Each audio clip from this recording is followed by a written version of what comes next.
অবশেষে অন্নপূর্ণা ভান্ডারের নোটিশ প্রকাশ করা হলো। কারা কারা অন্নপূর্ণা ভান্ডারের ফর্ম ফিল আপ করতে পারবে, কারা কারা ফর্ম ফিল আপ করতে পারবে না, বয়স কত লাগবে, কবে থেকে ফর্ম ফিল আপ শুরু হবে এবং কবে থেকে আপনাদের ব্যাঙ্ক অ্যাকাউন্টে অন্নপূর্ণা ভান্ডারে 3,000 টাকা ক্রেডিট হয়ে যাবে, সেটা কিন্তু এই অফিসিয়াল ওই বিজ্ঞপ্তির মাধ্যমে জানানো হয়েছে। দেখতে পাচ্ছেন বিজ্ঞপ্তিতে প্রকাশ করেছে government of West Bengal, department of women, child development and social welfare, Bikash Bhavan, north block 10 that floor, Salt Lake, Kolkata. অর্থাৎ নোটিশে কী কী বলা আছে সমস্ত তথ্য আপনাদের আজকে ভিডিওর মাধ্যমে বুঝিয়ে দেব। আপনারা চাইলে কিন্তু স্কিপ করে আপনারা দেখতে পাচ্ছেন পুশ আপ করে কিন্তু পড়ে নিতে পারেন। আমি বলার সুবিধার্থে এবং আপনাদের বোঝানোর সুবিধার্থে আমি গুগল ট্রান্সলেটের মাধ্যমে বাংলায় করে আপনাদের বুঝিয়ে দিচ্ছি। দেখতে পাচ্ছেন নোটিশটা কিন্তু 19 তারিখে প্রকাশ করা হয়েছে। বলা হচ্ছে রাজ্যের এত দ্বারা পশ্চিমবঙ্গ সরকারের অন্নপূর্ণা যোজনা নামক একটি প্রকল্প চালু করার ঘোষণা করেছেন, যার মাধ্যমে এই রাজ্যে বসবাসকারী সকল মহিলাদের নারীর ক্ষমতায়ন এবং আর্থিক সামাজিক উন্নয়নের উদ্দেশ্যে নিম্নলিখিত শর্ত সাপেক্ষে প্রতি মাসে 3,000 টাকার একটি নিশ্চিত আর্থিক সহায়তা প্রদান করা হবে। এবং এখানে দেখতে পাচ্ছেন বয়স কিন্তু উল্লেখ করে দেওয়া হয়েছে। বয়স হতে হবে মিনিমাম 25 থেকে 60 বছর, অর্থাৎ লক্ষ্মীর ভাণ্ডার প্রকল্পের মতোই মিনিমাম আপনাদের যদি 25 বছর বয়স হয়ে থাকে তাহলে আপনি ফর্ম ফিল আপ করতে পারবেন এবং 60 বছর পরে কিন্তু এই লক্ষ্মীর ভাণ্ডারটা আপনাদের কিন্তু বয়স্ক ভাতায় অটোমেটিক কনভার্ট হয়ে যাবে। দ্বিতীয় নম্বর প্যারায় বলা হচ্ছে তিনি কেন্দ্রে বা রাজ্য সরকারের অধীনে কোনো নিয়মিত বেতন, পেনশন সহ কোনো স্থায়ী সরকারি চাকরিতে কোনো সংবিধানিকবদ্ধ সংস্থা, সরকারি উদ্দেশ্য, পঞ্চায়েত, পৌরসভা, স্থানীয় সংস্থায় অথবা রাজ্য সরকারের সাহায্যপ্রাপ্ত শিক্ষা প্রতিষ্ঠানে শিক্ষক বা অশিক্ষক পদে ইত্যাদি চাকরিতে নিযুক্ত নন। অর্থাৎ যারা এই সমস্ত পদে চাকরি করেন তারা কিন্তু অন্নপূর্ণা ভাণ্ডারের ফর্ম ফিল আপ করতে পারবেন না, ঠিক আছে। তবে এখানে কিন্তু বলা হয়নি যে কারো স্বামী চাকরি করলে তার ওয়াইফ কিন্তু অন্নপূর্ণা ভাণ্ডারে পাবেন না, এমন কিন্তু কোনো কথা এখানে বলা হয়নি। অর্থাৎ যাদের হাজব্যান্ড চাকরি করে এবং ওয়াইফ কিন্তু কোনো চাকরি বাকরি করে না তারা কিন্তু অন্নপূর্ণা ভাণ্ডারের সুবিধা পেতে পারেন, ঠিক আছে। সেটা কিন্তু এখানে বলা হয়নি। আপনারা অবশ্যই যাদের হাজব্যান্ড চাকরি করে তাদের ওয়াইফরা কিন্তু অন্নপূর্ণা ভাণ্ডারের ফর্ম ফিল আপ করতে পারবে। 3 নম্বরে বলা হচ্ছে তিনি কোনো আয়কর দিচ্ছেন না, অর্থাৎ যারা ট্যাক্স দেন না তারা কিন্তু, যারা ট্যাক্স দেয় না তারা কিন্তু ফর্ম ফিল আপ করতে পারবে। এখানে বলা হচ্ছে দেখতে পাচ্ছেন নির্ধারিত মাসিক 3,000 টাকার আর্থিক সহায়তা 1 জুন 2026 থেকে সুবিধাভোগীদের নামে আধার সংযুক্ত bank account direct beneficiary transfer অর্থাৎ ডিবিটি লিঙ্কের মাধ্যমে সরাসরি জমা করা হবে। অর্থাৎ 1 জুন থেকে কিন্তু আপনাদের অন্নপূর্ণা ভাণ্ডারের 3,000 টাকা ডিবিটি লিঙ্কের মাধ্যমে আপনাদের ব্যাঙ্ক অ্যাকাউন্টে ক্রেডিট হয়ে যাবে, সেটাই কিন্তু বলা হয়েছে, ঠিক আছে। এখানে বলা হচ্ছে লক্ষ্মীর ভাণ্ডার প্রকল্পের সকল বিদ্যমান সুবিধাভোগী অন্নপূর্ণা যোজনার স্থানান্তরিত করা হবে।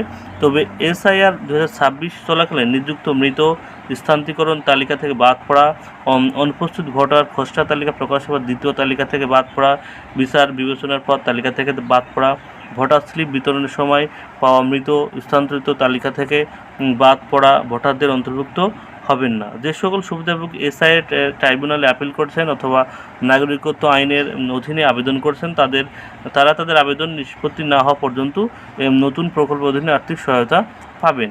এইভাবে মৃত বা স্থানান্তরিত সুবিধাভোগীদের নাম ভবিষ্যতে নিয়মিতভাবে তালিকা থেকে বাদ দেওয়া হবে। এখানে কি বলা হয়েছে ভালো করে বুঝতে পারছেন? আমরা আবার একটু বলে দিই। অর্থাৎ আপনাদের কিন্তু যারা লক্ষ্মীর ভাণ্ডার প্রকল্পের টাকা পান তাদের কিন্তু অন্নপূর্ণা ভাণ্ডার টাকা পাবেন।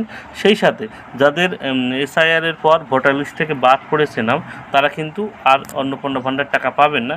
তবে হ্যাঁ, এখানে কিন্তু আর একটা কথা কিন্তু এখানে বলে দেওয়া হয়েছে, অর্থাৎ ভোটার লিস্টে নাম বাদ পড়ার পর আপনারা যদি ট্রাইব্যুনালে আপিল করে থাকেন বা ভারতীয় নাগরিকত্ব পাওয়ার জন্য SIR আবেদন করে থাকেন, ঠিক আছে, তাহলে কিন্তু আপনারা কিন্তু কন্টিনিউ অন্নপূর্ণা ভাণ্ডার টাকা পাবেন। কিন্তু পরবর্তীতে যদি আপনাদের ভোটার লিস্ট থেকে আবার নাম বাদ পড়ে যায় বা SIR করার পরে যদি নাগরিকত্ব সার্টিফিকেট না পান সেক্ষেত্রেও কিন্তু পরবর্তীতে আপনার নাম আবার ফের বাদ পড়ে যাবে। তবে এখন যারা ট্রাইব্যুনালে অ্যাপিল করে রেখেছেন বা SIR আবেদন করছেন তারা কিন্তু অন্নপূর্ণা ভাণ্ডারের যে 3,000 টাকা সেটা কিন্তু পাবেন।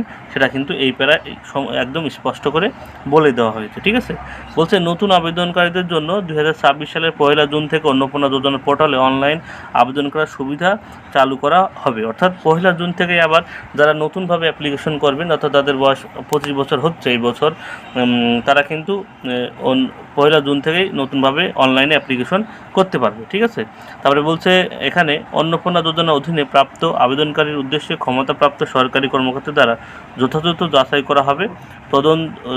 তদন্তর পর গ্রামীণ এলাকায় ব্লক উন্নয়ন কর্মকর্তা বিডিও এবং শহরাঞ্চলে মহকুমা কর্মকর্তা এসডিওর অনুমোদনের জন্য যোগ্য আবেদনকারীদের তালিকা অনলাইনে জেলা ম্যাজিস্ট্রেটের কাছে সুপারিশ করবেন। কলকাতা পৌর কর্পোরেশন আওতাভুক্ত এলাকাগুলিতে এই প্রক্রিয়া কলকাতা পৌর কর্পোরেশন কর্মকর্তা সম্পূর্ণ করবেন। অনুমোদিত মামলাগুলি তদন্ত প্রতিবেদন অন্নপূর্ণা যোজনা পোর্টালে আপলোড করা হবে। অর্থাৎ এটা কিন্তু আপনাদের যাচাই বাছাই করার পরে কিন্তু আমাদের যারা পঞ্চায়েত এলাকায় থাকে তাদের বিডিও অফিস এবং যারা পৌরসভা এলাকায় থাকে তাদের কিন্তু এসডিও থেকে এবং সেটা কিন্তু যাচাই বাছাই করার পরে পৌরসভা পোর্টালে অন্নপূর্ণা পোর্টালে কিন্তু এটা আপলোড করা হবে তাই বলা হচ্ছে। এবং 6 নম্বর পরে বলা হচ্ছে সংশ্লিষ্ট জেলা ম্যাজিস্ট্রেটগণ জেলাসমূহ অনুমোদনকারী কর্তৃপক্ষ হিসাবে কাজ করবেন এবং কলকাতা পৌর কর্পোরেশন এলাকায় কমিশনার কলকাতা পৌর কর্পোরেশনের অনুমোদিত কর্তৃক হিসেবে কাজ করবেন।